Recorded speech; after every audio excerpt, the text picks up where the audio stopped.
So in your experience, is controlling perception more powerful than controlling territory? And are we entering an era where cognitive warfare matters more than conventional warfare? I think you gave an example of Russia. That's the reason I thought to basically ask you this as a forward question. Yeah. Yeah. Of course, I will start with the end. Of course, we are entering an era where cognitive warfare matters more.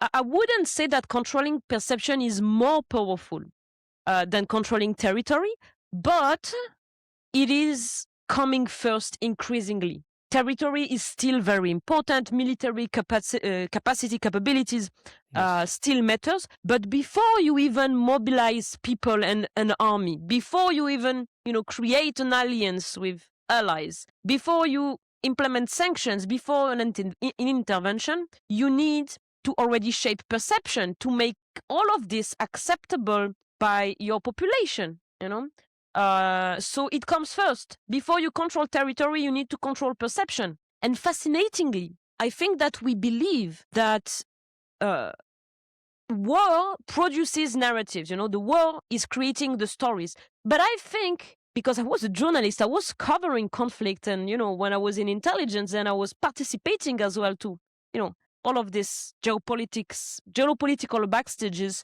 I think it's quite the opposite. It's the narrative that produces the wars today. And I think it's very fundamental to understand, particularly when you also want to understand the Israeli-Palestinian conflict or all, Middle Eastern conflicts. The stories are producing the wars today. So yeah, and to get back as well to your question about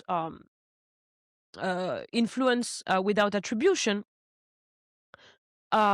look, I like also this concept, of course, because first of all, it's really defining the gray zone. And to give you an example, like a real example somehow of how you influence without attribution, basically it's the same concept as plausible deniability, but it's a bit more pushed because influence is more complete. So in the world of intelligence, I think you know that if you hear about an operation, an intelligence operation in the news, if it reaches the headlines, it means that you already failed, okay?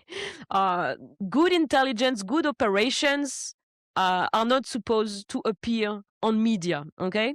So by Yes. nature, it is a work of the shadow. It is a work where you will never receive any medals, any recognition. Nobody knows your work. And I think that's even more true for gray zone operations. When I say gray zone operations, I mean people like me, not CIA officers or Mossad officers, because if they do something, they still have their institution protecting them, they have Yes.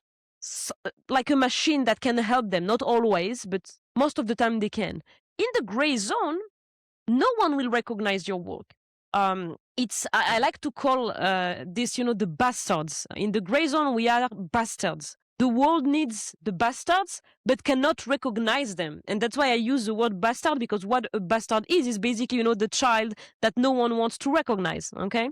So I will give you an example of plausible deniability and influence without attribution, because this is basically what we were doing in this organization. As you must know, it's not okay to spy on your friend in geopolitics. When I say your friend, I mean an ally. In geopolitics, some states are friends, so they're not supposed to spy on each other. But the reality is that they do.